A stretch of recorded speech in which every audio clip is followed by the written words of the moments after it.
Assalamualaikum. Waalaikumsalam. Waalaikumsalam, Pak. Waalaikumsalam.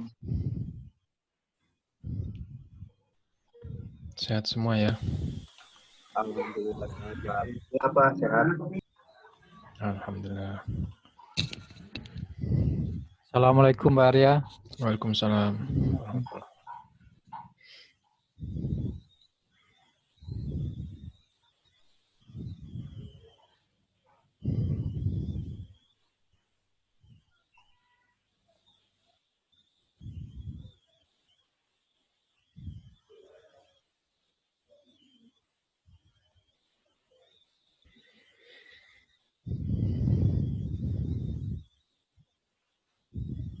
Tugas kelompok gimana? Ada kendala?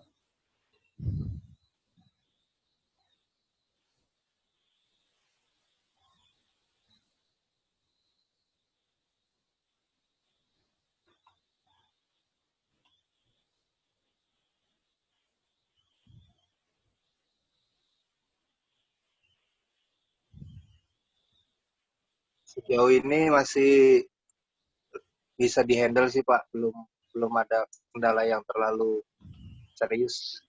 Oke. Kalau ada apa-apa, diskusiin aja di Oke, grup. siap Pak.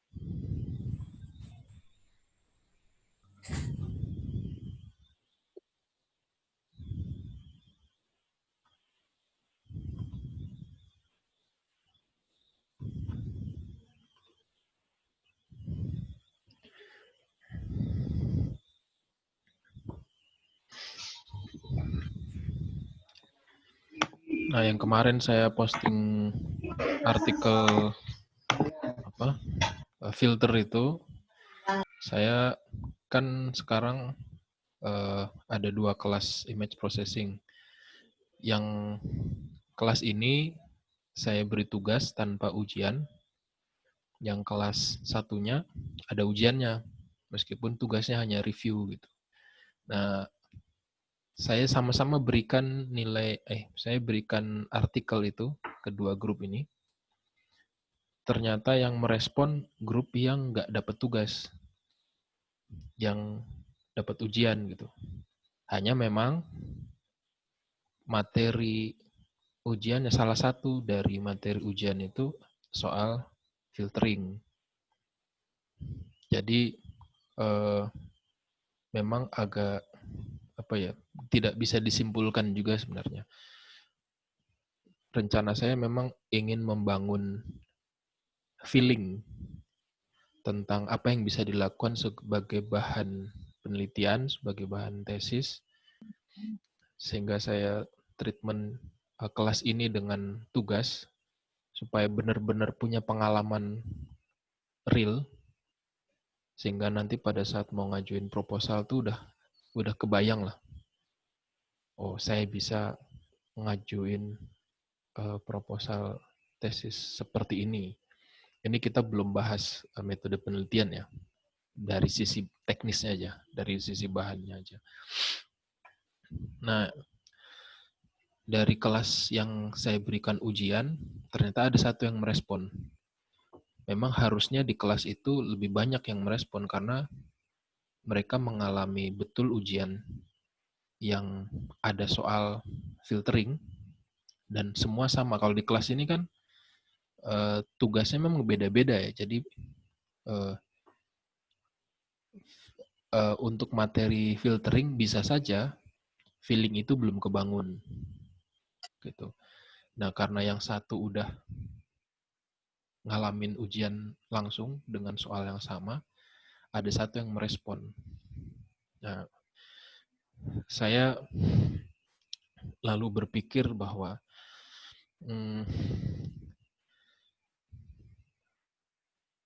kelas yang ditreatment dengan cara yang berbeda ternyata belum bisa menghasilkan hasil yang berbeda juga gitu, karena tergantung si mahasiswanya dalam terlibat langsung dengan materinya. Terlibat langsung dalam arti ya dia memang mengerjakan gitu. Jadi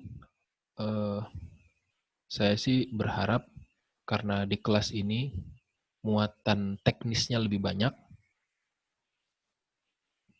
jangan sampai lupakan pondasi keilmuannya ya, karena itu nanti akan jadi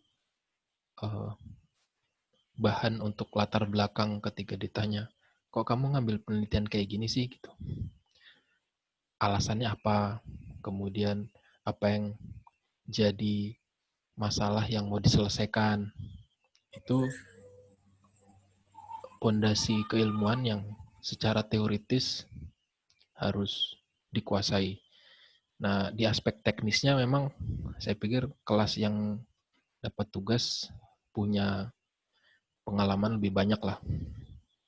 Jadi jangan sampai dilupakan. Dan saya juga cerita ke kelas yang nggak dapat tugas tapi ujian. Dan itu juga harus diperhatikan karena selama ini meskipun saya berikan ujian, si mahasiswa yang kakak kelas kalian lah, itu masih banyak juga yang mengalami kesulitan ketika ngadapin tesis. Saya terus terang sangat menekankan itu karena banyak sekali yang sekarang tertunda gitu. Sementara Maaf, Pak. ya. Berarti kalau seandainya yang penting, kalau seandainya tesis, misalnya kalau seandainya kita ada nih pondasi di masalah filtering gitu, yang penting latar belakangnya kuat ya berarti ya. Kenapa sih kita ngelakuin ini dan apa sih yang mau diselesain seperti itu ya berarti ya? Itu memang muncul dari banyak baca. Jadi ada dua aspek yang berbeda lah. Jadi dengan banyak membaca kita tahu. Assalamualaikum. Waalaikumsalam Maaf terlambat. Ya nggak apa-apa. Kita tahu teman-teman kita di luar tuh udah sampai mana. Ini kayak benchmark lah. Nah kalau dengan mengerjakan tugas itu secara psikologis kalian ini teknisnya udah bisa nih gitu. Nah tinggal nanti bimbingannya dengan pembimbing di aspek teoritis. Kira-kira masalah apa yang mau saya angkat untuk diselesaikan. Itu krusial memang. Karena sering jadi batu sandungan. Mahasiswa tidak bisa dengan tepat menunjukkan masalah yang mau diselesaikan apa. Nanti akan dibahas di metode penelitian, tapi secara umum latar belakang itu boleh berasal dari pekerjaan sehari-hari, pengamatan kita di lingkungan, tapi ketika mendefinisikan rumusan masalah, basisnya harus apa yang sudah dilakukan orang. Assalamualaikum, Pak. Waalaikumsalam warahmatullahi wabarakatuh. Jadi saya mau mencoba menyeimbangkan aspek teknis yang sekarang sedang kalian geluti di kelas ini dengan teorinya, aspek teoritisnya. Jadi jangan sampai fokusnya itu terlalu ke satu sisi sehingga yang sisi yang lain terabaikan. Itu sih masukan dari saya. Tapi memang untuk skop materi pengolahan citra ya saya hanya di sini aja, di pengolahan citranya saja. Nanti tentang bagaimana tesis itu diajukan dalam bentuk proposal, lalu menyampaikan laporan tesis itu panduannya diperoleh di metode penelitian. Harapannya dengan punya pengalaman teknis ini kalian bisa lebih siap. Dan nanti ya sebelumnya sih saya sempat berencana dari 4 grup ini mungkin ada 2 grup yang saya assign ke Bu Rani. Cuma Bu Raninya baru lahiran, nggak tahu nanti kita diskusinya lagi kapan. Mudah-mudahan kalian tidak grup ini jangan bubar dulu lah. Saya berharap dari tugas yang kalian buat ada publikasinya. Gitu. Supaya nanti syukur-syukur dari 4 grup ini, di masing-masing grup ada yang meneruskan apa yang sudah dilakukan gitu. Sehingga ketika mengajukan proposal, yang meneruskan ini bisa merefer apa yang sudah dipublikasikan. Tugas kuliah ini yang sudah dipublikasikan. Mudah-mudahan bisa seperti itu idealnya. Saya rencananya mau bagi 2 sih sama Bu Rani, tapi nanti lihat situasi lah. Karena Bu Rani baru lahiran. Oke, hari ini sudah ada berapa? 13. Bisa kita mulai? Bisa, Bisa, Pak. Pak. Baik. Malam ini kita akan bahas materi segmentasi secara umum. Ini sudah sempat saya singgung di pertemuan-pertemuan sebelumnya. Jadi intinya segmentasi adalah pendekatan untuk memisahkan piksel-piksel dalam gambar, kemudian mengelompokkannya ke dalam grup yang punya korelasi dengan objek. Intinya adalah kita ingin memisahkan mana objek, mana background. Nah, aplikasinya banyak sekali. Kebetulan di kelas yang saya beri ujian, saya beri tugas untuk mereview beberapa artikel seperti artikel filtering kemarin. Itu saya berikan karena ada latar belakang aplikasinya. Kebanyakan di pertanian, ada beberapa medis, dan sisanya lebih banyak bahas tentang tekniknya. Jadi beberapa artikel itu banyak dilatar belakangi oleh kasusnya, sangat spesifik, tapi tekniknya pengolahan citra. Sementara ada beberapa yang saya juga minta mereka review, itu lebih banyak konten image processing-nya, bukan dari trigger oleh aplikasi. Nah, di sini pendekatannya banyak sebenarnya. Salah satunya adalah thresholding. Kita sudah sempat singgung-singgung di ekstraksi bentuk ya. Kemarin ada juga yang udah nyoba-nyoba. Mudah-mudahan hasilnya bagus. Dan satu lagi pendekatannya K-means clustering. Ini nanti akan kalian perlu di data mining. Nah, data-data yang diperoleh dari ekstraksi bentuk sejauh ini yang saya beri contoh untuk jadi dataset itu kan yang dari ekstraksi bentuk di diktat saya ya. Itu nanti yang akan diolah di K-means clustering. Jadi bentuknya seperti itu. Nah, mudah-mudahan nanti ini bisa ada yang berlanjut seperti itu, supaya ketika masuk ke materi data mining, oh saya udah punya datanya. Saya coba tes dengan metode data mining yang nanti akan dipelajari. Oke. Tapi kita sekarang di thresholding aja. Konsep segmentasi ini ada 2, sebenarnya sih sama aja. Discontinuity adalah konsep di mana ketika kita bertemu dengan gradasi intensitas yang signifikan, yang sangat besar perubahannya, maka kita anggap di posisi situ adalah batas objek. Sehingga kita tidak teruskan penelusuran. Sampai di situ kita berhenti, oh di sini adalah batas objek. Pendekatan yang lain adalah ketika kita menemukan intensitas piksel yang sama atau kurang lebih sama. Jadi bisa berbeda, tapi batasan berbedanya itu di bawah limit yang kita tentukan. Misalnya kalau dari 0 sampai 255, nilai intensitas yang mungkin, perubahan 4 atau 5 tingkat keabuan itu kita anggap sama. Ketika kita menemukan kondisi tersebut, berarti di daerah situ masih merupakan bagian dari objek. Nanti akan kita pelajari, kita bisa men-trace atau mencari lebih lanjut daerah mana saja.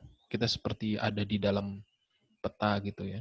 Terus berjalan dari satu piksel ke piksel yang lain. Kalau kita berjalan ke piksel yang lain, nilai intensitasnya masih sama, tapi atau berbeda sedikit, kita bisa lanjut lagi sampai kita ketemu discontinue. Di titik itu ada batas objek. Jadi kalau di sini kita berhenti, kalau di sini kita cari terus. Jadi mereka tandem lah, dua pendekatan ini. Nah, similarity ini nanti akan menggunakan beberapa pendekatan, ada yang thresholding, ada yang region growing, dan splitting merging.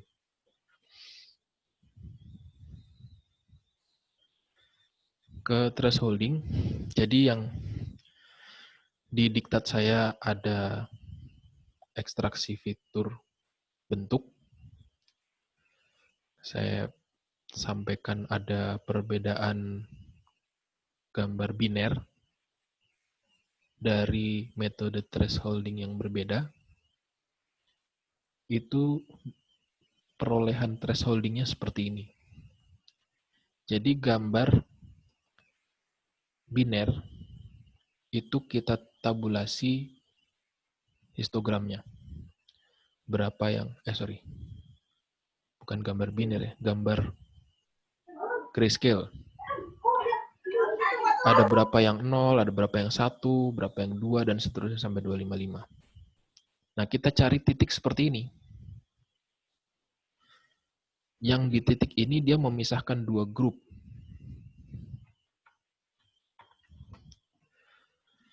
Dua grup ini nanti akan kita ubah nilainya menjadi 0 atau 1. Misalnya yang di sini jadi 1, di sini jadi 0. Karena untuk library SK image, Waalaikumsalam. Library SK image untuk mencari fitur bentuk, objek kita beri intensitas 1. Background kita beri intensitas 0. Jadi objeknya harus putih, background-nya 0. Nanti bisa dilihat di diktat saya, itu kalau nilainya lebih dari threshold, saya ubah nilainya jadi 0. Kenapa? Karena di gambar daun yang dijadikan contoh di diktat itu, kan background-nya putih. Kalau background-nya putih lalu gambar daunnya diubah jadi hitam, menurut dokumentasi di SK image, yang dianggap objek itu background-nya. Karena warnanya kita beri putih. Nah, tadi saya sempat singgung, saya sempat beri contoh, yang di atas threshold kita beri putih, yang di bawah kita beri hitam. Karena umumnya background lebih banyak dari objeknya. Umumnya ya. Ada juga yang karena objeknya besar atau kita moto atau ngambil gambarnya sangat dekat sehingga gambar itu terlihat besar dan hampir semua gambar itu berisi objek. Bisa jadi. Jadi ilustrasi ini, ini objek, ini background. Umumnya background itu lebih sedikit dari, lebih banyak dari objek. Tapi bisa juga objek ukurannya bisa lebih besar dari background sehingga dia bisa mendominasi. Tapi intinya yang jadi objek harus kita beri putih, background-nya hitam. Kemudian pendekatan threshold, ini ada yang tetap. Jadi seandainya kita berhadapan dengan banyak gambar seperti di gambar daun itu ada ya kisarannya 1 giga ya. Gambar daun ukuran total filenya ada di kisaran 1 giga dan kita secara otomatis menentukan nilai threshold di semua gambar itu. Satu-satu kita tentukan threshold-nya dan threshold itu berlaku secara tetap di seluruh wilayah pixel di setiap gambar. Jadi setiap gambar kita cari nilai threshold-nya. Nilai threshold di setiap gambar mungkin berbeda nilainya, mungkin juga sama, tapi ada juga nilai threshold yang bergantung pada nilai pixel-pixel tetangganya atau pada lokasi tertentu yang di sini kita sebut dengan adaptive threshold. Jadi nilai threshold bisa tetap, bisa berubah.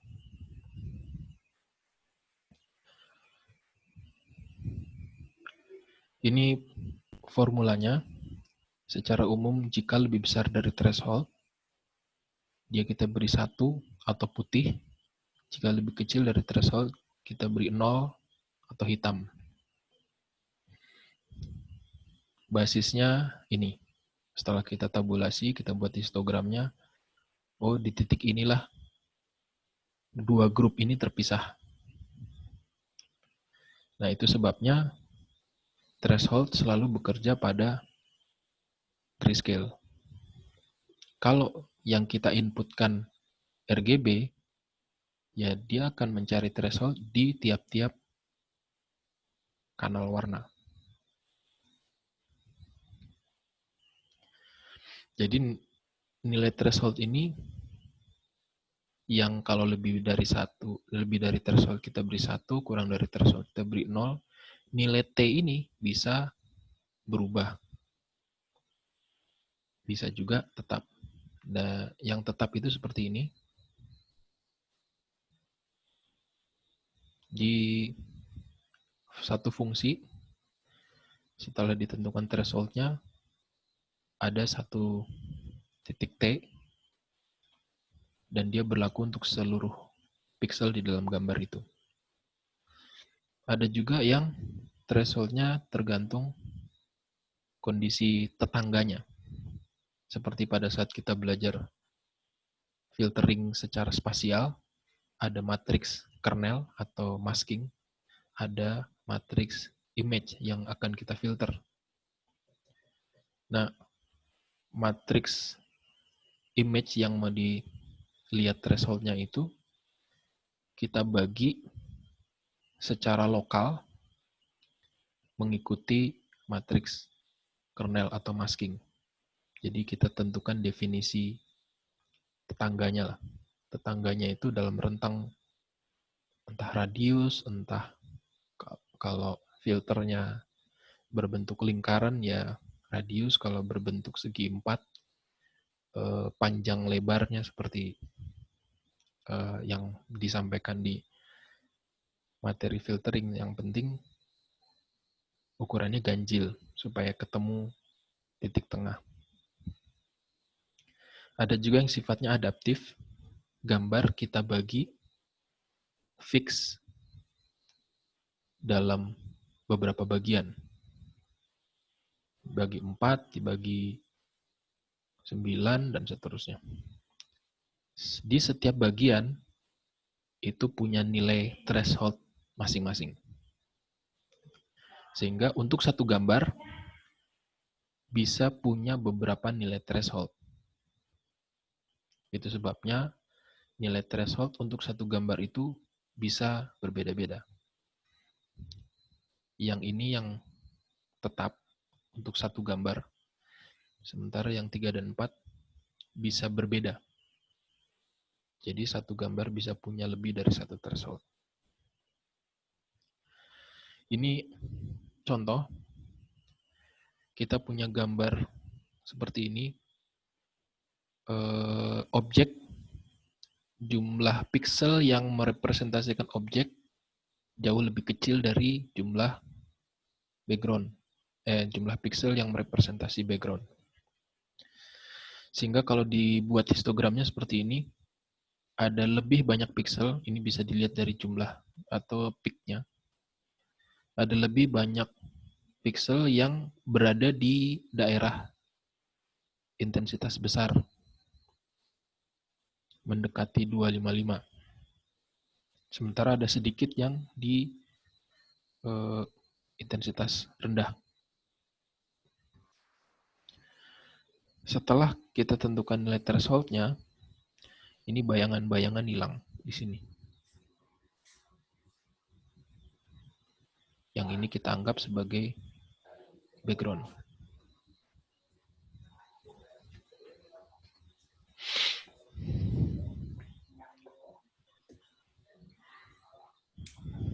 Berikutnya ada juga yang threshold-nya beberapa. Jadi untuk seluruh gambar ada 2 nilai atau 3 nilai. Nah, ini termasuk tipe threshold yang global sebenarnya. Jadi tidak berubah karena ada perubahan nilai parameter statistik di pixel-pixel tetangga.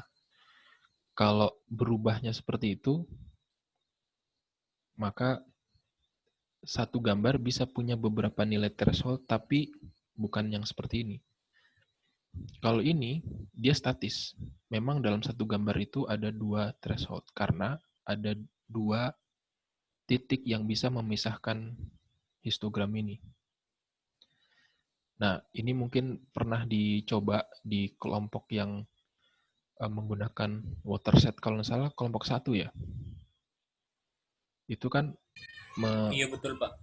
Ya melakukan segmentasi, terus hasil segmentasinya kan diberi warna yang berbeda kan. Ada objek yang warnanya merah, biru gitu. Nah, itu sebagai opsi lain dari citra biner.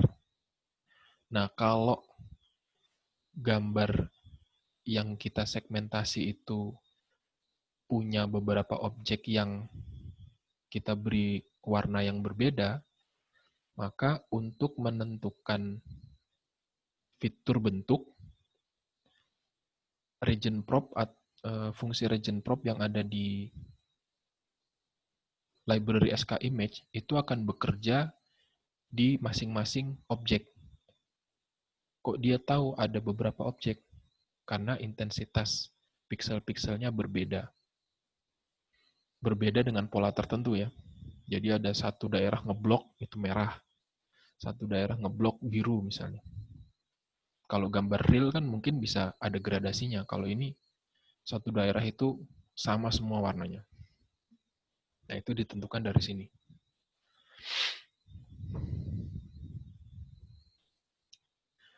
Sampai di sini ada pertanyaan tentang threshold?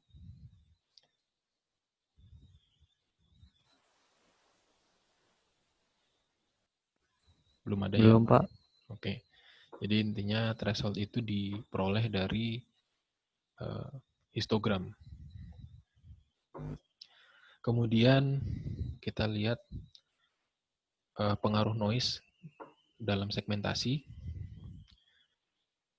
Ini contoh gambar yang tidak ada noise-nya. Gambar kedua noise-nya sedikit. Gambar ketiga noise-nya banyak. Di bawahnya ada diagram, ada histogramnya. Karena intensitasnya sama, maksudnya hanya ada 2 nilai intensitas di gambar pertama, maka hanya ada 2 peak, 2 puncak yang seperti ini, tajam. Jadi semua pixel yang ada di gambar pertama itu cuma punya 2 kemungkinan nilai intensitas. Ini jumlahnya. Kalaupun ini ada seperti agak tebal gitu, ya variasinya sangat sedikit ya. Nah, beda dengan yang ada noise-nya.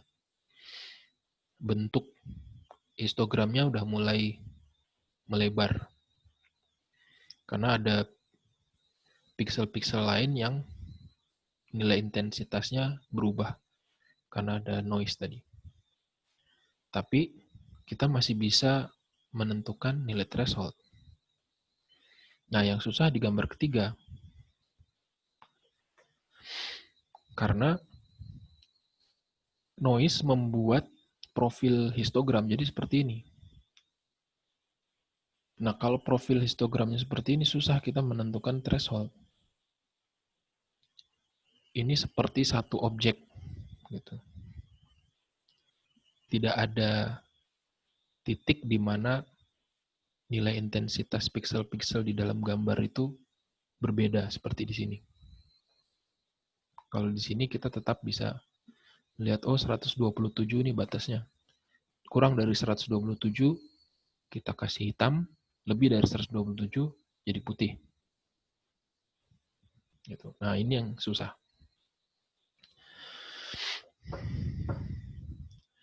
Kemudian, yang ini kan noise yang secara teori bisa kita buat-buat. Maksudnya, kita bisa tahu lah, oh kalau ada bintik-bintik kayak gini nih, itu seperti gambar yang bersih, lalu kita beri noise Gaussian misalnya.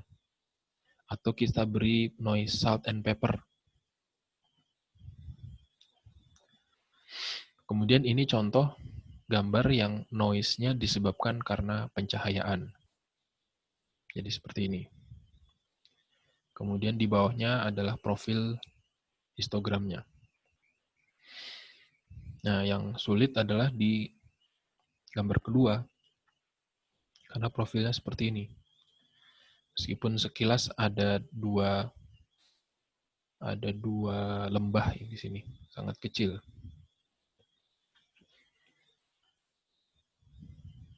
Yang di sini pun ada 2 lembah, tapi juga meskipun lebih besar, tapi juga tidak sampai dasar ya. Jadi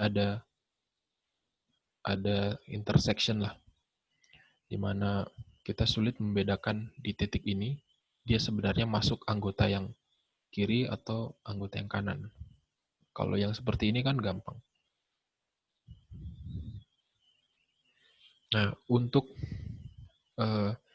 menentukan nilai threshold di gambar-gambar noise yang seperti ini, atau yang seperti ini, kita diberikan panduan secara statistik. Jadi, kita diminta pertama kali melakukan estimasi. Secara real ya, seperti nebak lah. Berapa sih nilai threshold tebakan kita? Bisa aja di puncak ini kita jadikan nilai threshold. Lalu, setelah kita tentukan satu nilai threshold ini kan terbagi nih 2 kelompok. Yang kurang dari threshold, yang lebih besar dari threshold. Kita tahu piksel-piksel mana yang lebih kecil dari threshold, mana yang lebih besar. Lalu, setiap kelompok piksel, itu kita hitung rata-rata. Kelompok piksel yang intensitasnya lebih kecil dari threshold, kita beri tanda mu1, dan yang lebih besar mu2. Ini kita pakai untuk menghitung nilai threshold yang baru. Dengan formula seperti ini. Jadi yang awal itu tebakan, kita estimasi, yang berikutnya diperoleh dari perhitungan statistik. Nilai threshold yang baru ini akan membagi piksel-piksel ke dalam 2 kelompok lagi. Yang lebih kecil dan yang lebih besar. 2 kelompok itu kita hitung ininya lagi. rata-rata intensitas kelompok pertama dan kelompok kedua. Lalu kita hitung lagi threshold yang baru. Proses iterasi ini kita lakukan terus-menerus sampai selisih antara threshold yang terakhir dengan threshold yang satu sebelum terakhir. Seperti ini. Yang terakhir I dan yang I kurang 1. Ini lebih kecil dari sebuah nilai batas atau delta T. Misalnya threshold terakhir ini tidak berubah lebih dari 5 katakanlah. Jadi kalau threshold I min 1-nya 100, threshold I-nya 104 gitu. Nah, sampai di titik itu kita berhenti. Dan kita gunakan nilai threshold terakhir sebagai nilai threshold untuk gambar kita. Jadi untuk gambar-gambar yang ada noise-nya, kita gunakan pendekatan ini. Nanti di data mining, kalian akan belajar pendekatan ini itu disebut dengan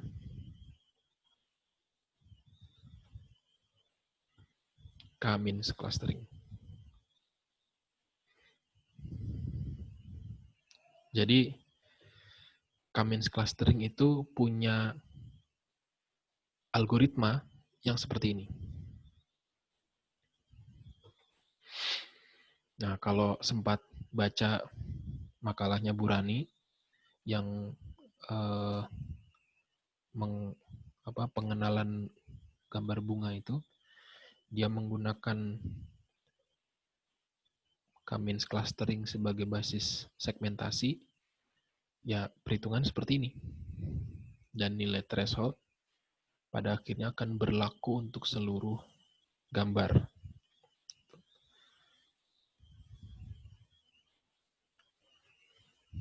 Ini sebuah contoh, meskipun ada noise-nya, tapi masih bisa terpisah dengan jelas. Mana kelompok yang background, mana kelompok objek.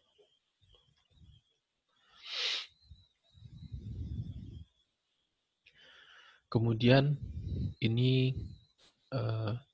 threshold adaptif.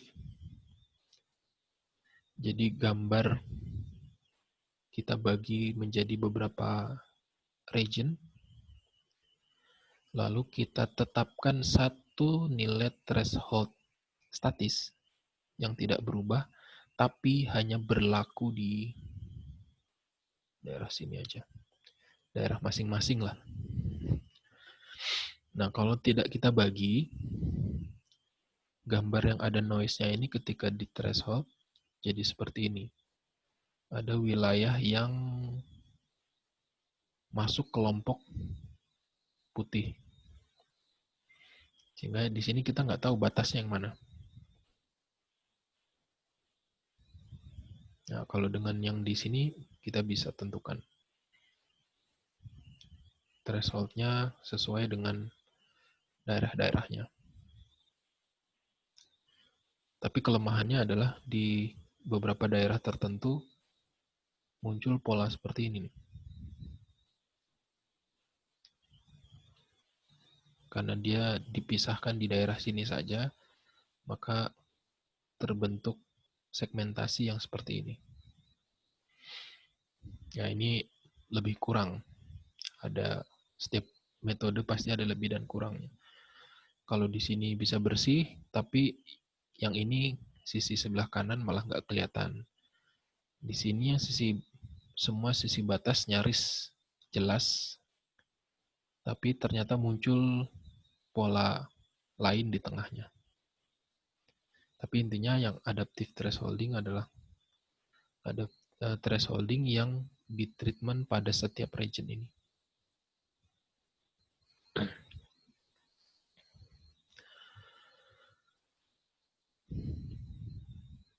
Kemudian ada threshold optimal, di mana kita punya profil histogram yang seperti ini, ada intersection. Jadi ada piksel-piksel yang tidak jelas sebenarnya dia bagian dari grup yang mana. Kalau kita teruskan ke sini, kalau kita pandang bagian ini saja, kita melihat daerah sini yang kurang dari threshold miliknya kelompok 2, P2. Tapi kalau kita lihat sebelah sini, maka yang di bagian sini adalah miliknya P1. Nah, optimal pada kondisi seperti ini ya tetap di lembahnya, meskipun ada elemen pixel yang kalau dari sini kita nggak bisa membedakan dia masuk ke kelompok yang mana.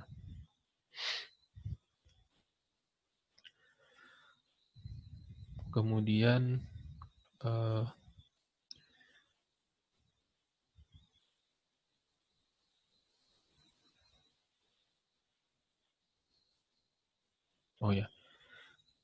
ini yang kesalahan yang muncul dari thresholding. Objek diklasifikasikan sebagai latar, latar diklasifikasikan sebagai objek. Seperti ini. Ini sebenarnya objek diklasifikasikan sebagai latar. Yang ini latar tapi diklasifikasikan sebagai objek. Ini adalah salah satu pendekatan yang secara visual bisa kita gunakan untuk menilai kualitas segmentasi kita. Jadi yang nanti grupnya menyelesaikan atau mengangkat tema segmentasi itu bisa dilihat hasilnya secara visual, apakah segmentasinya sesuai dengan kondisi real atau tidak. Meskipun ada metode menilai yang lainnya. Salah satunya dengan apa yang disebut sebagai ground truth. Jadi setiap gambar itu kita pisahkan secara manual, apakah itu pakai aplikasi seperti Photoshop atau kita buat sendiri gitu. Tapi hasil segmentasi kita akan mengacu pada hasil segmentasi aplikasi. Karena kita sendiri yang menilai. Jadi katakanlah dataset daun yang kemarin itu kita ambil ketika gambar daunnya masih menyatu dengan pohonnya, masih ada tanah mungkin kelihatan di foto itu, tapi dengan aplikasi semacam Photoshop kita pisahkan objek dengan background sehingga hasil akhirnya hanya ada objek bunga saja, atau memang bunganya kita potong-potong, kita ambil dari pohon, kita letakkan di atas kertas, lalu kita ambil dengan kamera, dengan spesifikasi tertentu kameranya, dengan jarak tertentu, dengan pencahayaan tertentu, lalu jadilah dataset daun seperti kemarin.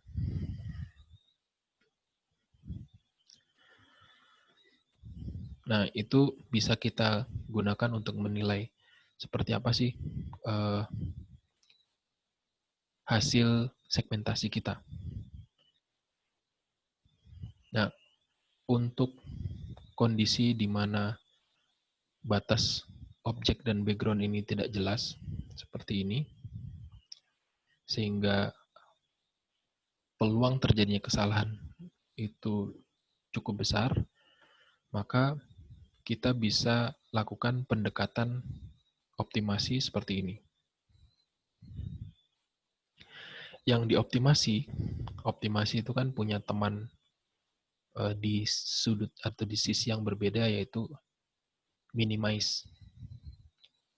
Kita meminimalkan sesuatu atau memaksimalkan sesuatu itu secara matematis formulanya sama. Jadi gradien atau perubahan fungsinya mendekati 0. Nah, yang mau kita optimasi atau yang kita akan minimalkan itu adalah fungsi kesalahan. Nah, fungsi kesalahan ini kita definisikan seperti ini. Kita bisa lihat di sini 1, di sininya 2. Ini adalah kesalahan pengelompokan piksel-piksel yang seharusnya 2 dikelompokkan jadi 1. Yang seharusnya 1 dikelompokkan jadi 2. Kenapa bisa ada kesalahan seperti ini? Karena ada profil histogram seperti ini. Lalu kita definisikan fungsi kesalahan secara keseluruhan. Ini adalah akumulasi atau sumasi dari 2 fungsi kesalahan sebelumnya.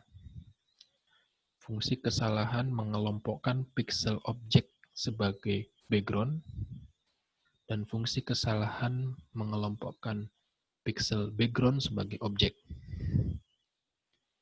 Kalau di data mining itu ada false positif, ada false negatif. Positif negatifnya itu ada yang punya makna atau hanya sekedar melambangkan kelompok saja. False positif adalah bisa kita setarakan dengan false object. False negatif bisa kita setarakan dengan false background misalnya. Tapi ada juga positif negatif yang memang bisa kita rasakan. Misalnya, kita konsultasi ke dokter. Dok, saya punya gejala seperti ini. Dokter melakukan diagnosis, lalu dia bilang, oh, kamu punya penyakit A. Kalau memang kita benar-benar punya penyakit A, berarti klasifikasinya benar. Tapi kalau sebenarnya kita nggak punya penyakit A, hanya mungkin gejalanya mirip, maka kita divonis punya penyakit A. COVID lah misalnya. Kita cuma flu biasa, mungkin kebanyakan minum es, lalu pergi ke dokter, dibilang, oh ini COVID. Secara psikologis, kita kan, wah, kena penyakit. Tapi itu adalah kesalahan yang positif karena kita akhirnya lalu konfirmasi mungkin ke dokter yang lain, atau berusaha berobat, atau minimal menjaga kesehatan gitu. Meskipun sebenarnya kita bukan berpenyakit itu.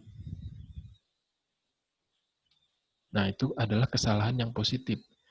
Kesalahan yang membuat kita akhirnya jadi bertindak untuk mengantisipasi, untuk memperbaiki, dan seterusnya. Tapi ada juga kesalahan yang dampaknya negatif. Sebenarnya kita punya penyakit itu. Tapi di diagnosis dokter, oh enggak, kamu sehat. Nah, gara-gara kita divonis sehat, mungkin pola hidupnya nggak sehat, santai aja, gue kan sehat gitu. Padahal ternyata ada penyakitnya. Nah, itu ada kondisi kesalahan dalam mengelompokkan yang memang punya kesan positif negatif. Tapi secara umum nggak juga seperti itu. Positif negatif hanya sebuah kelompok. Kelompoknya apa? Oh, kelompok background dan objek. Harusnya dia adalah kelompok objek, dikenal sebagai background atau diidentifikasi sebagai background. Harusnya dia background, diidentifikasi sebagai objek. Harusnya ini ada serangan cyber. Ternyata bukan. Mungkin trafficnya pas lagi tinggi aja. Tapi karena ada alarm misalnya, oh ini ada potensi serangan, lalu admin mengantisipasi misalnya dengan mengamati atau dengan ngeblok sana sini misalnya. Akhirnya ya meskipun itu bukan serangan, tapi dia sudah berusaha untuk melakukan treatment. Tapi kalau sebenarnya ada serangan tapi si sistem nggak tahu, adminnya nggak tahu, ya adminnya santai-santai aja. Tahu-tahu jaringannya down misalnya. Jadi ada klasifikasi yang kesalahannya itu punya dampak positif negatif, ada yang ya hanya sekedar kelompok saja. Kalau untuk kasus ini, kesalahannya seperti itu. Tidak punya dampak positif negatif. Ini yang saya sebut dengan optimasi tadi. Kesalahannya kita minimalkan.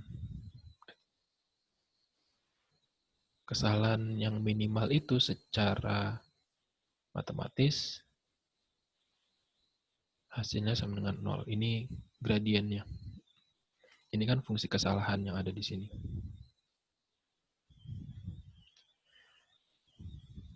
Sementara ini gradiennya.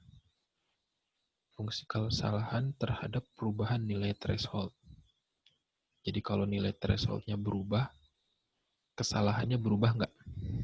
Gitu. Kira-kira bahasanya seperti itu, dinolkan pada kondisi seperti ini.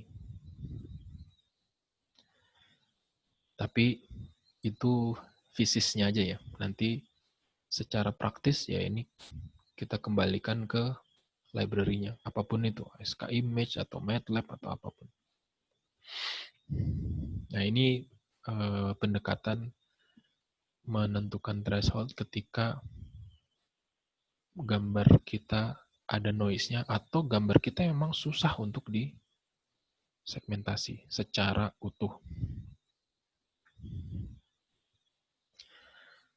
Sampai sini ada pertanyaan?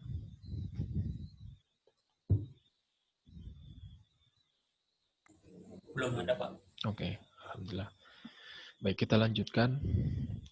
Segmentasi berbasis region. Tadi saya sudah sempat singgung konsep segmentasi itu ada discontinue dan similarity. Nah, kita di sini akan belajar dua konsep itu. Tapi pertama kita perlu buat beberapa definisi. Definisi pertama adalah piksel-piksel bersebelahan, piksel-piksel tetangga. Nah, di sini ada beberapa definisi tetangga. Yang pertama tetangga vertikal horizontal. Tetangga itu adalah tetangga kanan, jadi di sebelah kanan X tambah 1. Tetangga kiri, sebelah kiri X min 1.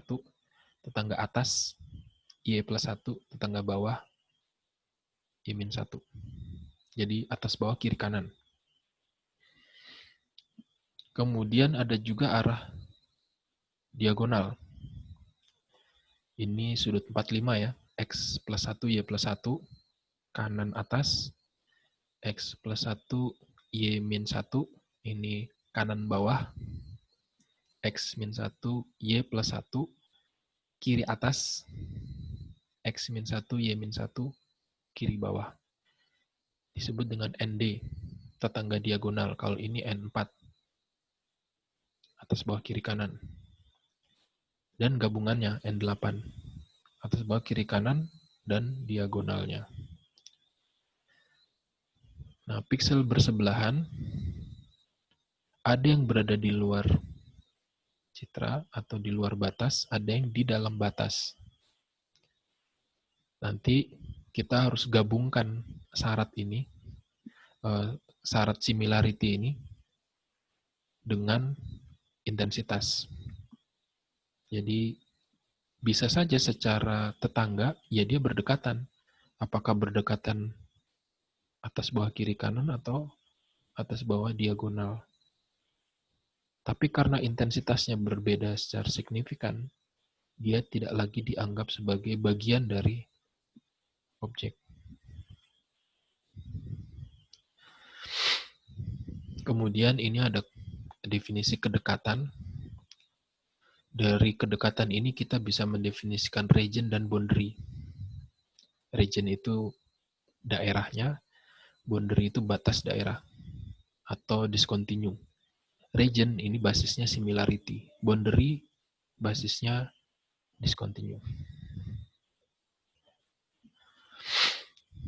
Jadi pixel terhubung yang ini, dia terhubung secara kiri kanan atas bawah, dia terhubung secara diagonal, itu disebut berdekatan jika dia punya tingkat keabuan yang berdekatan.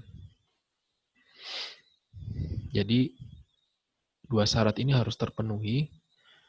Secara spasial, secara posisi, dia berdekatan. Intensitas pixel di posisi tersebut juga berdekatan. Nanti akan kita lihat contohnya. Ini ada kedekatan yang basisnya seperti ini. N4, ND, dan N8. Kedekatan 4 itu dinyatakan sebagai ini. P dan Q ini punya intensitas keabuan yang sama. Dan Q menjadi anggota N4. Maksudnya, Q ini bisa berada di atas, di bawah, di kiri, atau di kanan P. Dan nilai intensitasnya sama. Atau berbeda sedikit lah. Sementara kedekatan 8 itu P dan Q tingkat keabuannya sama atau berbeda sedikit, dan Q menjadi anggota N8. Dia bisa di kanan, di atas, di kiri, bawah, atau di diagonal dari P. Kemudian ini opsi yang lain. Jadi ini merupakan modifikasi dari N8. Q ini berdekatan dengan pola N4 atas bawah kiri kanan atau arah diagonal. Jadi kalau ini dianggap fix. Ini arah atas bawah kiri kanan, ini semuanya. Kalau ini terpisah, ini ada pertimbangan diagonal. Kemudian N4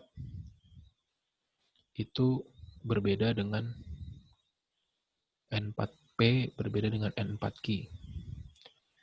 Jadi tetangga-tetangga atas bawah kiri kanan dari P tidak sama dengan tetangga-tetangga atas bawah kiri kanan Q. Q, N4. Sehingga mereka tidak punya irisan. Nah, nanti akan kita lihat ini contohnya. Misalnya dari sekian ribu pixel, kita ambil 9. 9 pixel ini nilainya seperti ini.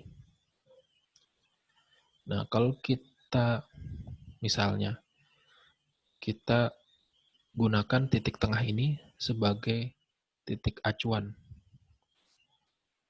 maka tetangga yang berdekatan vertikal horizontal ada satu, tepatnya yang di atas, jadi X, Y plus 1. Dan ada 2 tetangga pada arah diagonal. Ini X plus 1, Y plus 1, di sini X plus 1, Y min 1. Dia punya pola kedekatan seperti ini, karena intensitasnya sama. Akhirnya kita bisa membentuk boundary. ini belum disebut boundary sebenarnya. Ini baru disebut jejak. Kalau boundary kan kita kembali lagi ke titik awal, sehingga jelas mana objek dan background-nya. Kalau ini belum sampai jadi boundary.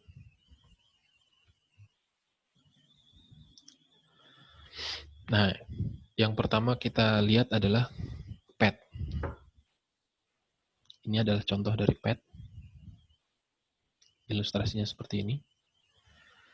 Jadi, misalnya pixel P itu di koordinat XY, Q di koordinat ST. Jangan bayangkan ini di koordinat yang sama, di matriks yang sama, bukan. Jadi, mereka cuma beda nilai XY. Misalnya di sini 53, di sini 71 lah. Tapi ya di dalam matriks itu, di dalam gambar yang sama. Nah, nilai titik P dan Q ini berhubungan membentuk path jika ini. Yang pertama, pixel P itu adalah titik awal, Q adalah titik akhir, lalu pixel-pixel ini berdekatan. Tadi syarat berdekatan vertikal horizontal atau berdekatan diagonal ya. Kemudian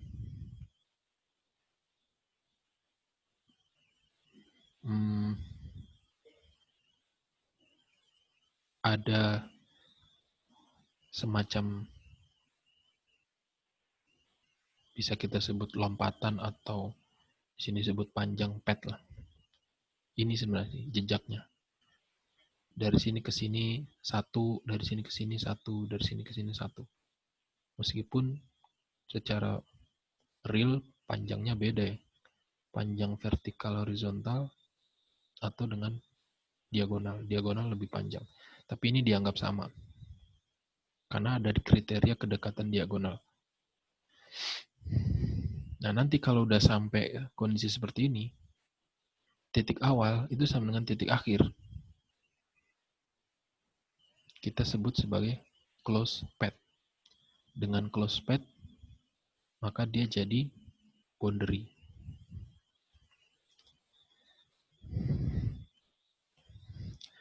Ini definisinya secara matematis. Misalnya kita punya matriks pixel, ukurannya 256 kali 256. Maka 256 kali 256 pixel itu tergabung dalam himpunan S. Di dalam himpunan S atau kumpulan pixel-pixel 256 kali 256 itu ada pixel P dan Q. P dan Q disebut terhubung jika ada path. Seandainya P di sini, Q di sini, maka P dan Q terhubung. Karena kita bisa bikin path antara keduanya. Untuk pixel P, bagian dari S, himpunan pixel yang terhubung dengan pixel P disebut komponen terhubung. Ini P, di sini Q. Pixel-pixel yang punya path dari P, terus ke sini, terus ke sini, terus ke sini. Ini, 3 yang di atas ini, adalah himpunan terhubung. Connected set. Connected set itu minimal 1. Karena syarat himpunan itu kan minimal 1 atau himpunan kosong. Nah, region, ini definisinya seperti ini. Misalnya, region itu anggotanya kita sebut dengan himpunan R. Lalu R adalah region jika R adalah connected set. Pixel-pixel yang ada di dalam R itu saling terhubung. Apakah secara vertikal horizontal atau diagonal. Nah, boundary itu himpunan piksel di R, dia punya satu tetangga, bisa satu atau lebih. Ya. Nggak ada? Oke. Yang disebut boundary adalah sebuah piksel. Dia punya tetangga satu atau lebih. Apakah itu tetangganya vertikal, horizontal, atau diagonal. Tapi dia tidak terhubung dari sisi intensitas. Dia tidak bagian dari region. Ya. Satu, katakanlah ini P, di sini Q. Mereka membentuk pad. Definisi region itu adalah yang saling terhubung. Kemudian boundary itu adalah piksel. Dia punya satu tetangga, tapi bukan bagian dari region. Jadi region tuh harus punya seperti ini, harus punya pad terhubung. Yang punya pad atau yang terhubung seperti ini, dia punya syarat kedekatan dan syarat intensitas, sehingga dia membentuk region. Nah, boundary adalah piksel-piksel yang dia punya tetangga, tapi tetangganya itu tidak menjadi bagian dari region. Titik ini, sebut saja titik P, dia punya tetangga vertikal. Tapi tetangga vertikal ini tidak menjadi bagian dari region dia. Maka titik ini disebut boundary. Itu definisinya nanti kita lihat. Ini definisinya dulu muncul terlalu banyak. Mudah-mudahan kalian bisa sabar. Kemudian, jika R adalah seluruh citra, katakanlah seluruh gambar yang kita punya ini hitam, atau seluruhnya putih, atau grayscale, tapi level gray-nya sama.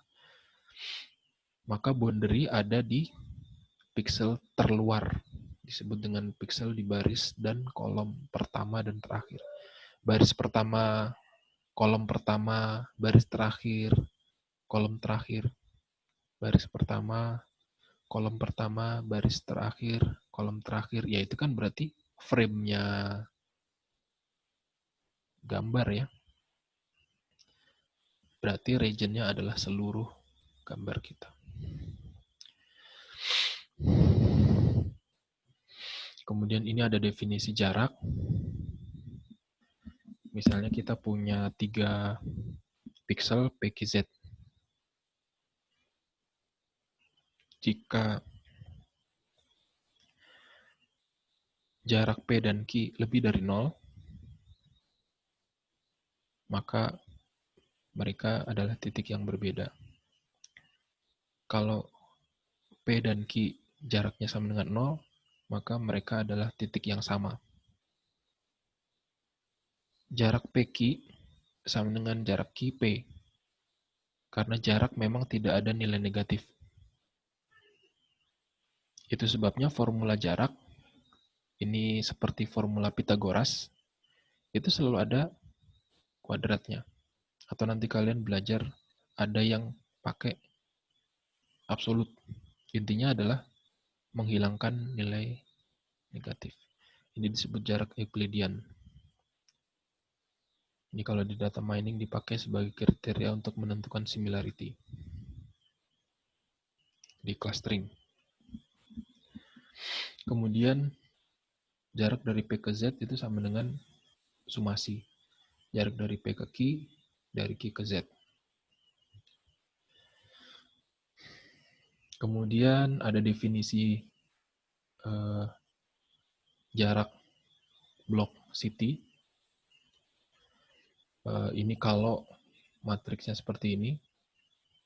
Jadi dasarnya adalah tetangga yang 4, N4, atas bawah kiri kanan. Kalau yang diagonal 4 juga, tapi dinotasikan sebagai ND.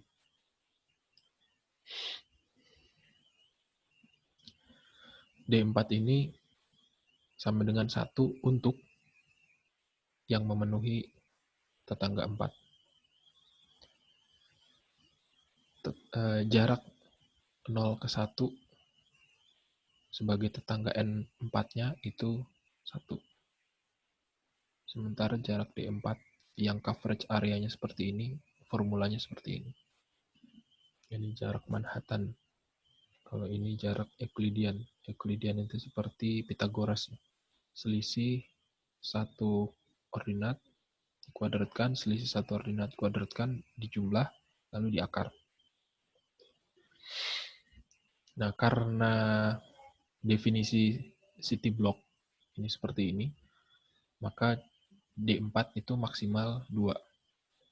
1, 2. 1, 2.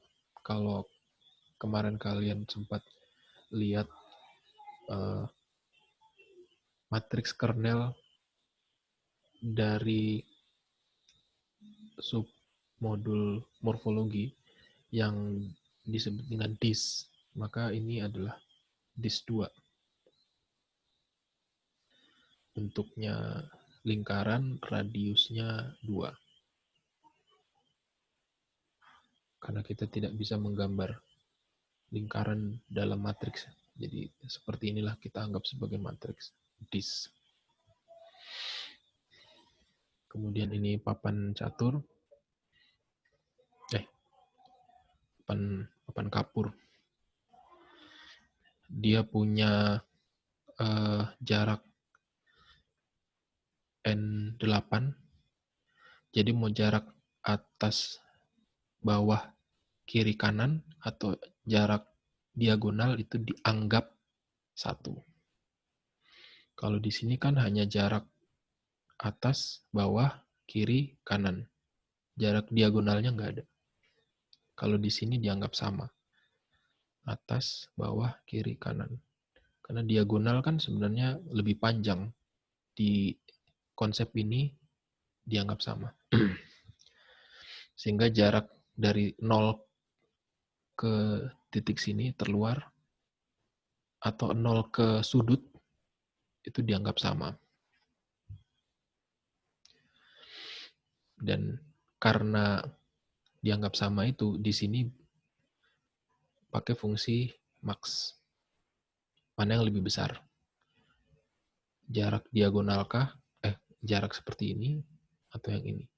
Ya tentu kalau jarak horizontal vertikal ketemu sama jarak diagonal, ya pasti panjang jarak diagonal.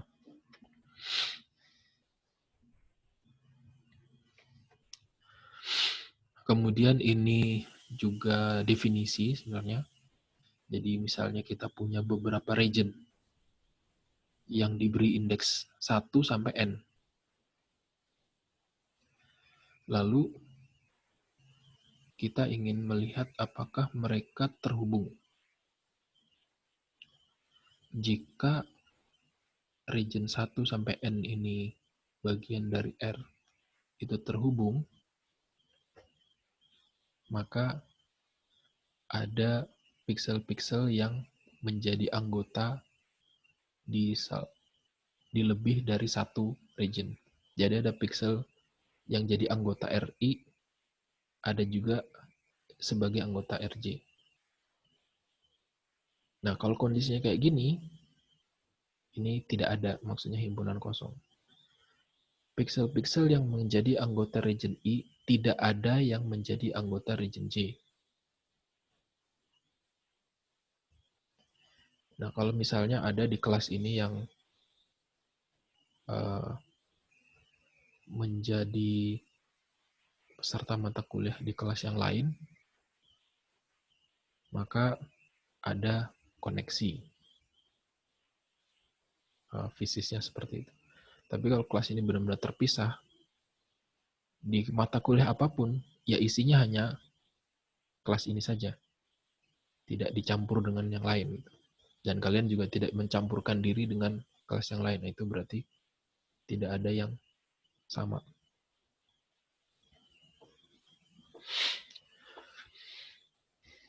Kemudian ini definisi peluang. Dia akan bersifat true jika semua anggota regionnya menjadi bagian dari region I. Atau I ini kan simbol dari 1 sampai N. Jadi ada N subregion. Peluang dari semua kemungkinan ini sebenarnya peluang dari semua. P ini probability. Ini salah satu dari region yang mungkin. Region 1 sampai region N. Jika peluangnya true atau 1, maka seperti peluang dari semua kejadian. Ya, peluang dari semua kejadian itu sama dengan 1. Besok pasti panas atau enggak hujan atau enggak mendung. Atau apalagi lah. Nah, itu pasti terjadi tuh. Karena kita mengcover semua kemungkinan. Sehingga peluangnya 1. Nah, true jika semua piksel RI memiliki intensitas warna yang sama. Akhirnya mereka terhubung.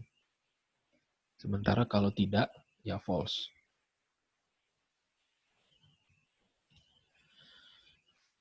Masih definisi region growing ini merupakan prosedur mengelompokkan piksel-piksel subregion menjadi region yang lebih besar.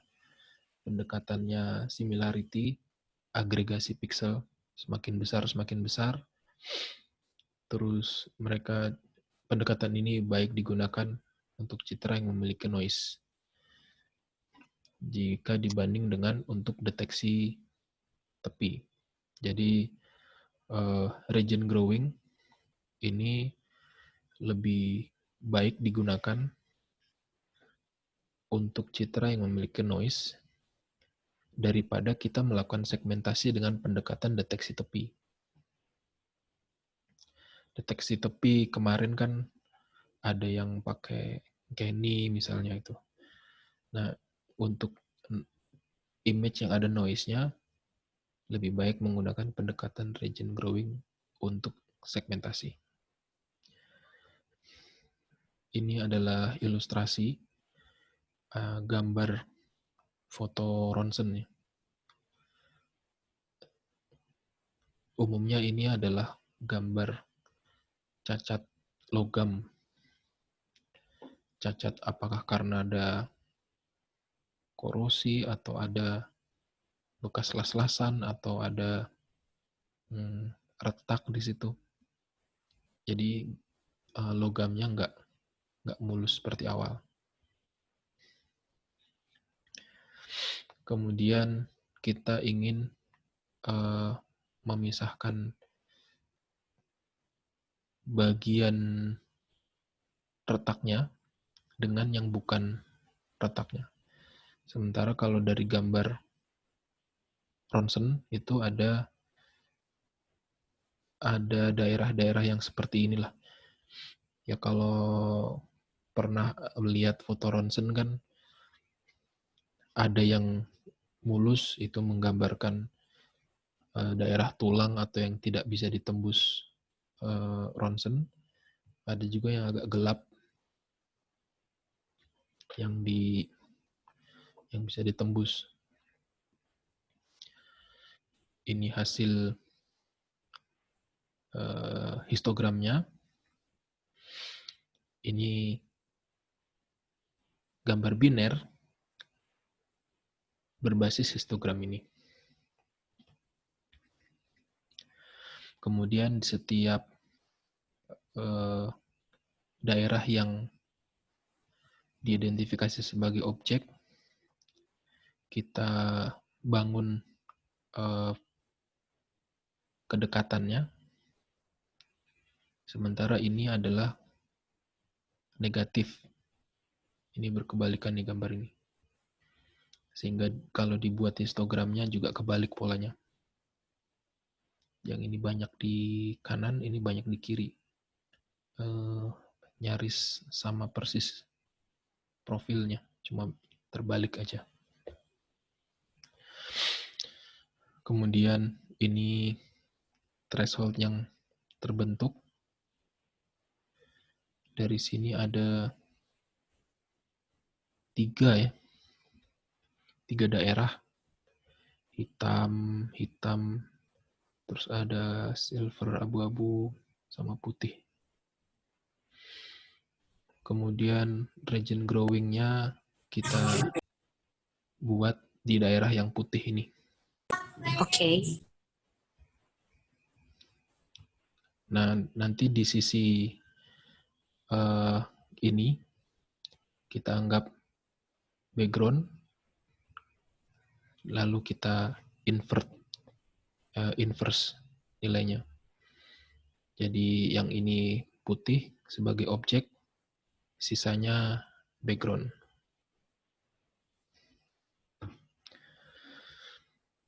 Kira-kira seperti itu contohnya.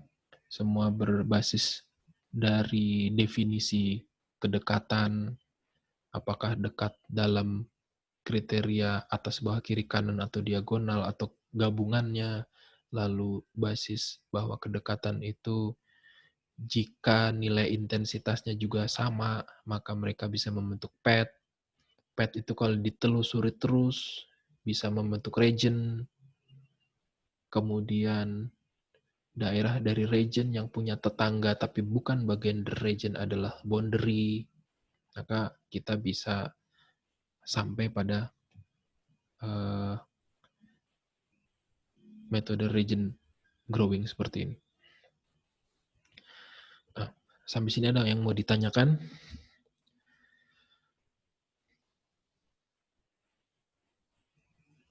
Pak, Ya. kalau dari gambar 12 ini, proses yang threshold itu yang di bagian gambar mana, Pak? Ini. Karena threshold kan selalu diperoleh dari histogram. Mulai dari gambar yang kedua itu ya, Pak? Sebenarnya dari sini langsung ke sini. Karena ini kan kebalikannya. Putih jadi hitam. Terus ini abu-abunya agak gelap, di sini agak terang. Yang di sini putih, cenderung putih lah. Di sini jadi hitam gitu. Nah, baru ke sininya. Ya kalau ini hanya representasi aja. Ini kalau jadi histogram seperti ini, kemudian jadi gambar biner seperti ini. Ini sebenarnya kalau di operasi morfologi buka tutup lah. Nanti kita akan bahas itu. Tapi sebenarnya dia mulainya dari sini. Ini gambar ronsennya, terus ini yang kebalikannya.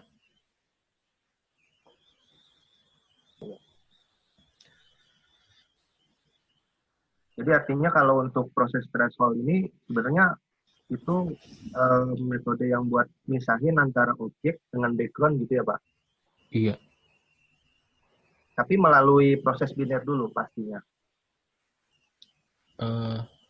Kita bisa mendapatkan gambar biner dari threshold. Jadi bukan gambar biner mendapatkan threshold, tapi threshold mendapatkan gambar biner. Threshold dulu, baru mendapatkan gambar biner. Iya. Oke. Nah, mungkin kita coba ke contoh dulu. Jadi, ini ada latihan sebenarnya. Kalau di kelas ini saya kasih waktu untuk dijadikan coret-coret lah. Nah, misalnya ini adalah bagian dari gambar atau gambar keseluruhan lah. Karena latihan ya kecil aja gambarnya. 3, 4, 5, 6, 7. 7 kali 7, 49 elemen. Kemudian kita anggap titik ini, titik pusat, sebagai titik awal kita menelusuri region dan boundary. Kemudian kita menelusuri region dan boundary itu pada arah vertikal horizontal atau pada arah diagonal. Kemudian yang bisa menjadi bagian dari connected set atau yang nantinya akan jadi region itu adalah piksel-piksel tetangga yang nilai intensitasnya berselisih kurang dari 5.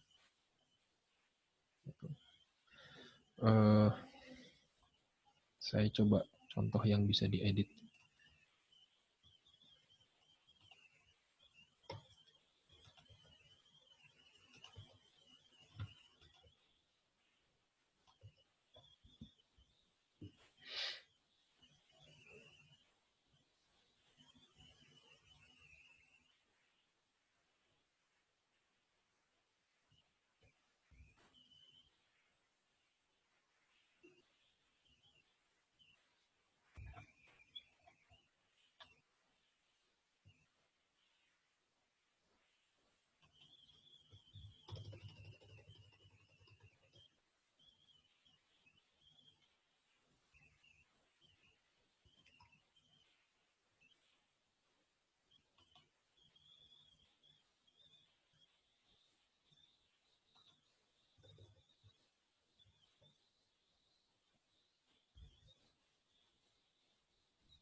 Nah, misalnya seperti ini.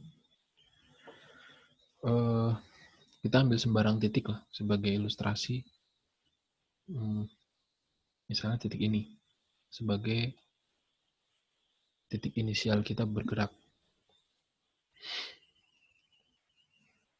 Kemudian karena ini cuma dari 0 sampai 7, maka definisi yang tadi berselisih lebih kecil sama dengan 5 kita ubah.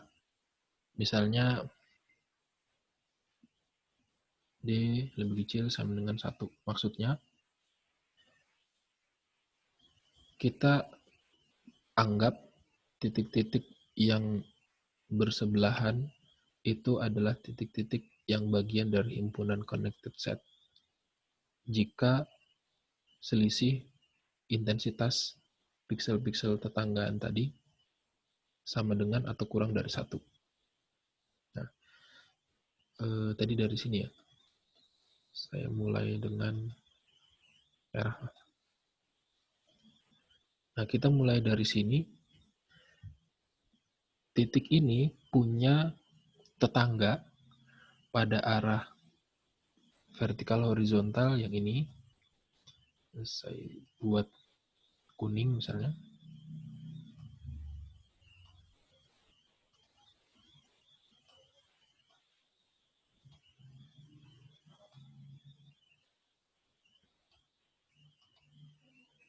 Atau dia punya tetangga diagonal.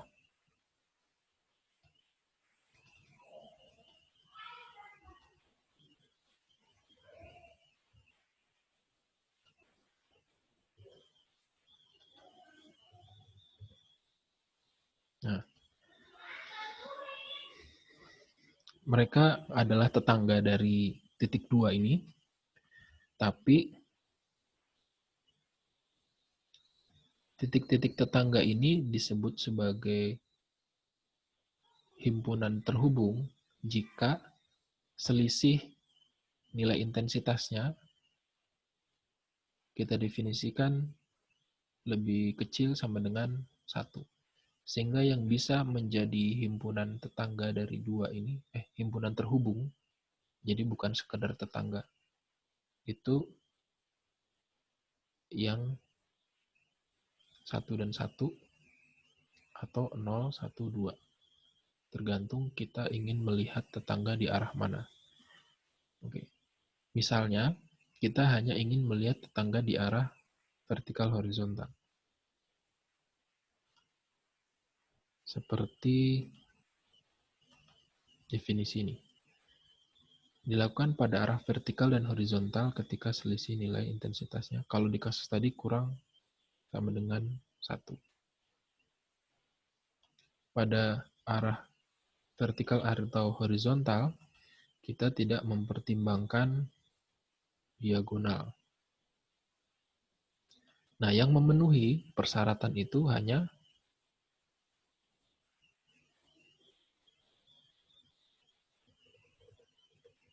yang ini. Pada arah vertikal yang memenuhi hanya yang di atas. Karena ke bawah selisih nilai intensitasnya 5, 7 dikurangi 2. Pada arah horizontal yang memenuhi hanya yang sebelah kiri. Karena selisih intensitasnya 1, sementara yang di kanan 5. Dari sini kita dapat 2 himpunan terhubung. Yang kuning ini. Nah, 2 himpunan terhubung ini kita mulai lagi. Dia kita jadikan titik inisial baru. Yang kuning ini. Lalu dari sini kita bergerak ke atas, bawah, kiri, kanan. Nanti dari titik yang ini, yang kuning di atas, kita punya ini sebagai bagian dari connected set. Kita punya yang ini, dan kita punya yang ini. Dari yang kedua yang di sini, kita punya yang di sini, kita punya yang di sini. Nah, kalau lihat dari sini, itu arah diagonalnya memenuhi, tapi tidak dari sisi kedekatan. Dia hanya memenuhi dari sisi nilai intensitas. Ini juga nilai intensitasnya memenuhi. Tapi dari kedekatannya enggak. Karena kita cuma mempertimbangkan arah vertikal dan horizontal. Nanti akan beda lagi kalau semuanya kita libatkan. Ya vertikal horizontal atau diagonal. Yang di titik ini juga dia punya arah diagonal yang bisa jadi anggota connected set. Yang di sini juga. Tapi karena kita hanya mempertimbangkan arah vertikal horizontal, maka arah diagonalnya enggak. Sehingga kita punya titik inisial baru. Di sini. Yang ini. Yang ini ya. Yang ini. Yang ini. Nah, dari masing-masing titik inisial yang baru ini, kita cari lagi.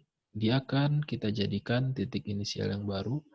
Kita cari arah vertikal horizontal. Pada akhirnya nanti kita bisa ketemu ini. Ketemu ini. Ketemu ini. Ketemu ini.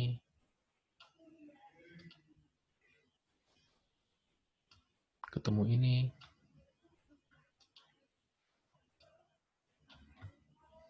Nanti bisa dibuktikan.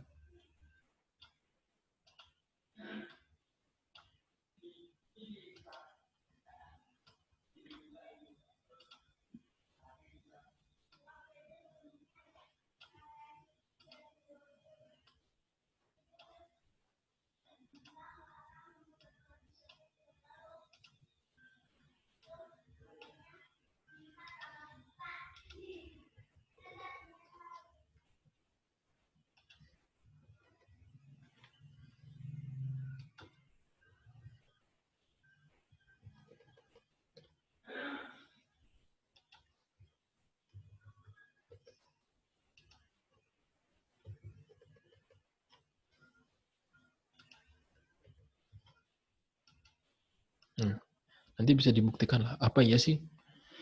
Kita bisa mendapatkan pola region seperti ini dengan syarat kedekatan yang vertikal horizontal, atau sebenarnya ini diperoleh dari gabungan vertikal horizontal dan diagonal, atau hanya diagonal saja.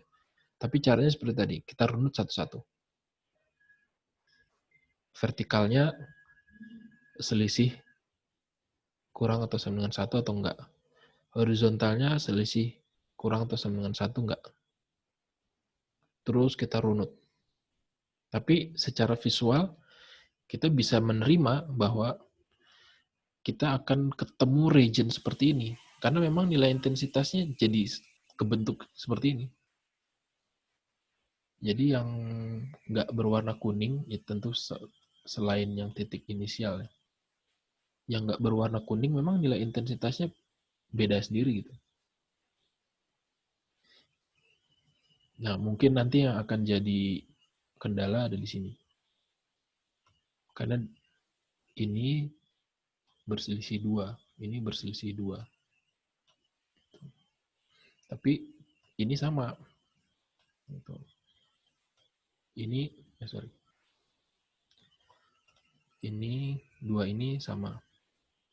Gitu. Nah, apakah nanti dia ke sini bisa jadi dia akan naiknya dari sini untuk dapat selisih 1 itu. Nah, itu nanti bisa dites sendiri apakah bentuknya akan seperti ini atau enggak. Kalau dia langsung dari sini tentu ini enggak ya.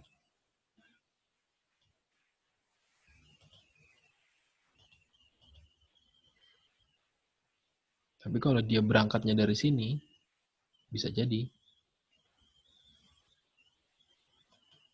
Ini juga enggak sih. Kira-kira seperti itulah. Ini bisa atas bawah. Ya. Nah, atau mungkin seperti inilah.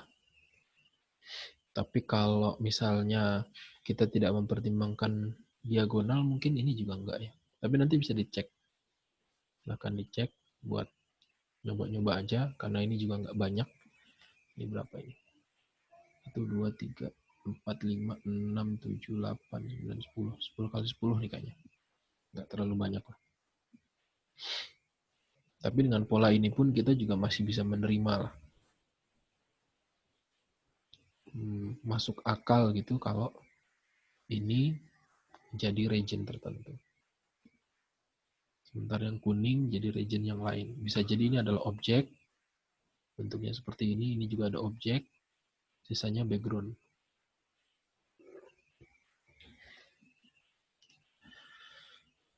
Nah, untuk syarat boundary, dia harus punya syarat kedekatan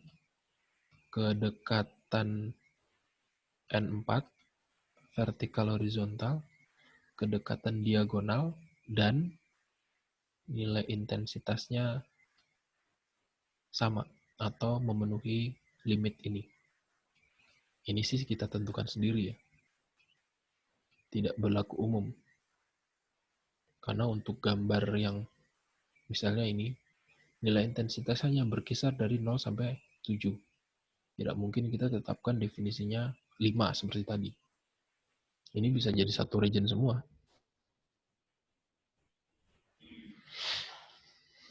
Gitu. Sampai di sini ada pertanyaan?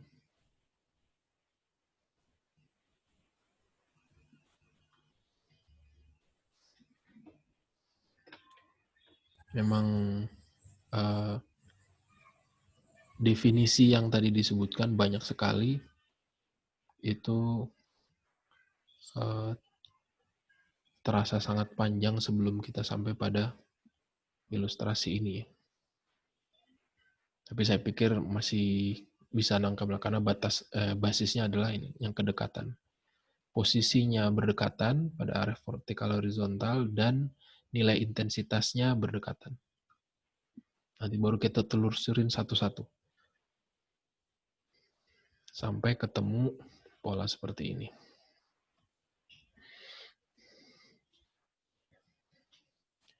Nah, untuk yang jadi boundary, untuk objek, katakanlah ini ya, ini saya beri merah, ini saya jadikan kuning,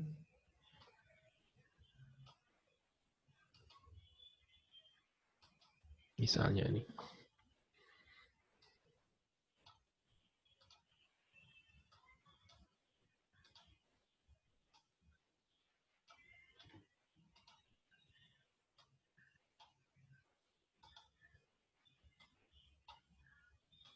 Nah, misalnya kita punya region ini, seperti ini. Saya ambil contoh yang di sini. 7 ini, dia adalah bagian dari region. Tapi, dia punya tetangga. Apakah itu arah vertikal atau diagonal? Nah, tetangganya ini, arah vertikal, diagonal, horizontal, ternyata tidak bagian dari region. Maka titik ini adalah boundary. Tapi titik ini misalnya, dia bagian dari region. Tapi, tetangga pada arah vertikal, tetangga pada arah horizontal, tetangga pada arah diagonal, itu semua bagian dari region. Sehingga titik 6 yang hijau ini bukan boundary. Sementara yang ini, yang ini, yang di pinggir-pinggir ini, meskipun dia adalah bagian dari region, dia punya tetangga yang bukan bagian dari region. Sehingga ini adalah boundary. Ini bisa digunakan sebagai basis mendeteksi tepi. Kira-kira seperti itu ilustrasinya. Ada yang mau ditanyakan sampai sini? Dari saya tidak ada sih, Pak. Alhamdulillah, jelas ya. Jadi seperti itu basisnya. Penentuan threshold. Kita kembali ke slide. Jadi ini pun nanti akan punya pola yang sama. Silakan nanti dicoba-coba. Kira-kira jadinya seperti apa. Kalau kita hanya mempertimbangkan vertikal dan horizontal, kita hanya mempertimbangkan diagonal, atau kita mempertimbangkan semuanya, arah vertikal, horizontal, dan diagonal. Berikutnya ada split dan merging. Ini mirip dengan discontinue dan similarity. Split itu region growing. Kita berangkat dari titik awal, kita memperbesar region sampai pada satu titik nilai intensitasnya berbeda dari batas yang kita tetapkan. Maka di titik itu kita split. Oh, yang sebelah sana itu bukan bagian dari region. Jadi awalnya kita anggap semua gambar itu adalah region yang sama. Sementara merging, kebalikan dari splitting. Dengan konsep merging di awal, kita anggap semua pixel itu mewakili region yang berbeda. Nanti baru dia telusuri satu persatu. Oh, ternyata ini yang sama jadi satu region. Dia bergerak ke atas, ke bawah, kiri, kanan, diagonal. Oh, ternyata ketemu yang sama. Dia jadiin satu region. Nanti kalian kalau di data mining nanti akan ketemu metode clustering yang mirip seperti ini. Metode mengelompokkan data. Dan ini dilakukan secara iteratif seperti tadi ya. Kita bergerak satu persatu ke arah vertikal, horizontal, atau diagonal. Semuanya satu persatu. Setelah bergerak ke arah vertikal, horizontal, diagonal, lihat intensitasnya. Selisih intensitasnya dalam rentang limit yang sama atau enggak. Kalau berbeda rentang limitnya, itu adalah boundary. Lebih dari itu, objek yang berbeda.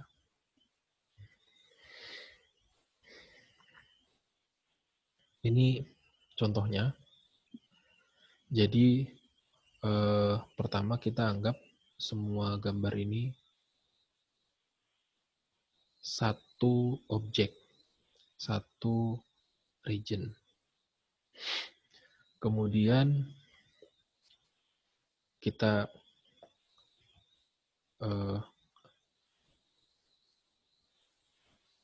jelajahi lah dari titik awal. Jadi selalu basisnya adalah titik inisial ini, titik awal. Kita berangkat pada arah vertikal, horizontal, diagonal. Kemudian sampai ketemu kondisi ini. Ternyata tidak semua pixel merupakan region yang sama. Jika kondisi ini terpenuhi, kita bagi regionnya jadi 4. Kita bagi gambarnya jadi 4 region. Masing-masing region kita telusuri satu persatu. Region ini dulu sampai selesai. Oh beres, ini satu region. Region ini kita telusuri di region ini aja. Oh beres, mereka jadi satu region. Region ini juga. Nah pas pindah di sini sama, kita netapin satu titik inisial, kita bergerak sampai batas region ini. Mungkin sampai di sini berubah. Akhirnya sang satu region ini kita bagi 4 lagi. Lalu kita telusuri di daerah ini saja. Oh mereka satu region. Pindah ke region berikutnya. Tetapkan titik inisial. Bergerak lagi. Oh mereka satu region. Yang di sini juga seperti itu. Tapi seandainya di sini, pada saat dia bergerak, oh ternyata ada yang beda. Region ini kita bagi lagi jadi 4.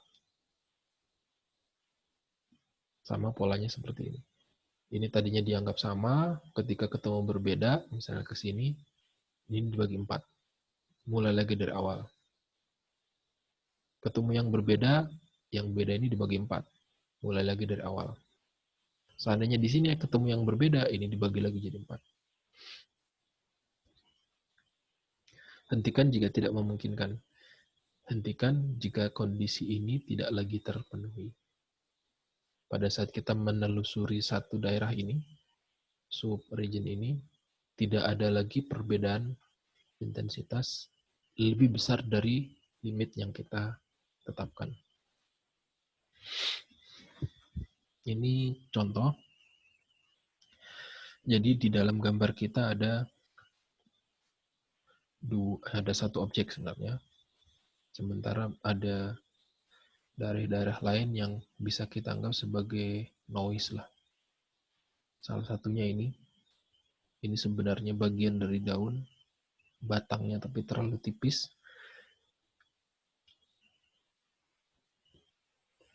Sehingga pada titik tertentu sulit untuk melihat ini bagian dari objek daun ini. Kemudian kondisi objek daun ini itu minimal 80% pikselnya mengcover objek daun. Kita bisa bandingkan rasionya antara objek dengan background-nya. Kemudian di objek daun kita punya nilai standar deviasi. Seandainya kita punya fungsi Gaussian, fungsi normal, maka standar deviasi adalah jarak dari titik rata-rata ke luar kurva. Titik rata-rata kan berarti titik tengah, titik yang terhubung dengan puncak kurva. Nah, standar deviasi adalah jarak dari titik tengah ke arah luar kurva. Nah, ini harus memenuhi nilai persamaan ini. Ini kan nilai intensitas di piksel-piksel seluruh gambar. Kemudian kita lihat selisihnya dari rata-rata. Apakah lebih kecil dari 2 kali standar deviasi. Itu berarti piksel-piksel yang memenuhi persyaratan ini ada di dalam kurva yang punya standar deviasi sekian. Nanti bisa dilihat di contoh-contoh kurva normal. Kalau dia memenuhi syarat ini, berarti dia ada di kiri dan kanan atau masih di dalam rentang 2 kali standar deviasi. Untuk kondisi tersebut, berarti dia satu objek. Nah, sampai di gambar yang terakhir, ini batangnya hilang. Karena dianggap berbeda nilai intensitasnya. Nilai intensitasnya sangat kecil di sini. Jadi terlalu jauh berbedanya dibanding yang objek daunnya. Ini contoh yang pendekatannya sama seperti ini yang di awal. Jadi kita punya gambar yang bentuknya seperti ini, hitam dan putih aja. Lalu kita lakukan pendekatan apakah itu split atau merging. Tapi dua-duanya sama, tetapkan nilai inisial, kita lalu bergerak pada arah horizontal vertikal atau pada arah diagonal, lalu ketika ketemu piksel yang nilai intensitasnya di luar nilai batas, atau selisihnya lebih dari nilai batas, maka gambar kita bagi 4. Makanya disebut quad tree. Begitu ketemu gambar yang nilai intensitasnya berbeda, maka daerah yang sedang kita telusuri, kita bagi 4. Kalau di awal, kita menelusuri semua piksel di sini.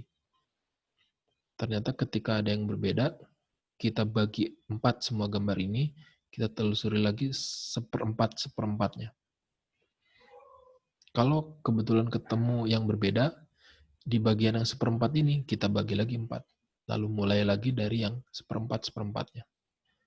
Ketemu lagi yang berbeda, di bagian yang 1/4 ini kita bagi lagi 4, lalu kita masuk lagi ke yang 1/4 yang lebih kecil, dan seterusnya.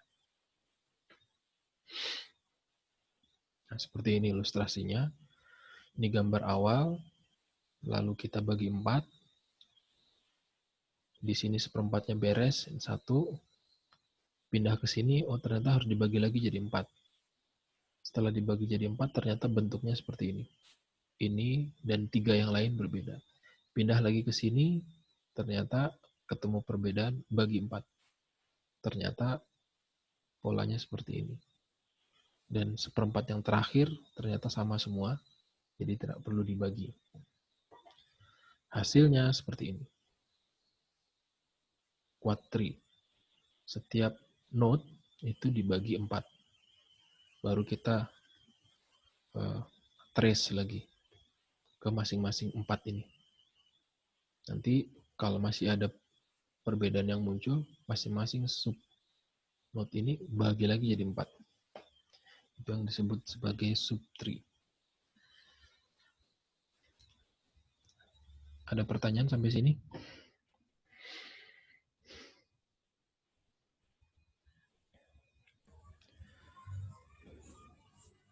Belum, Pak. Belum. Nah, gitu. Kalau belum ada pertanyaan,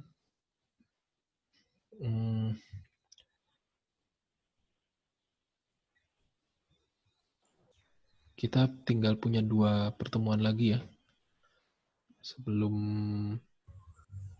presentasi. Iya, Jadi betul, Pak. Senin, Jumat,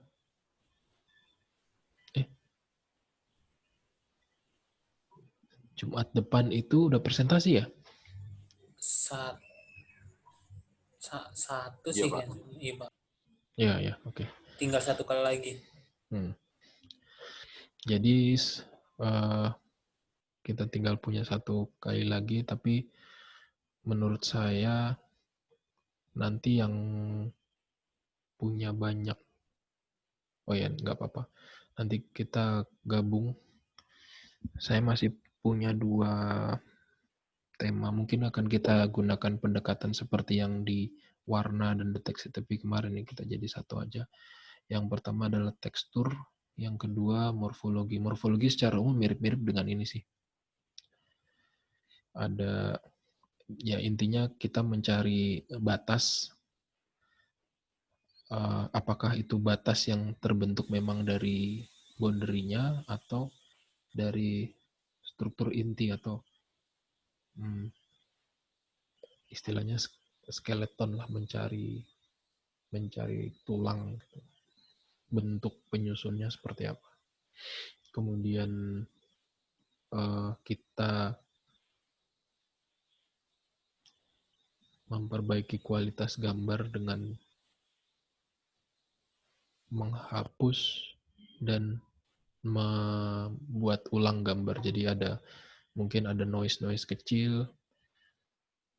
Semua gambar kita perbesar atau nantilah kita itu.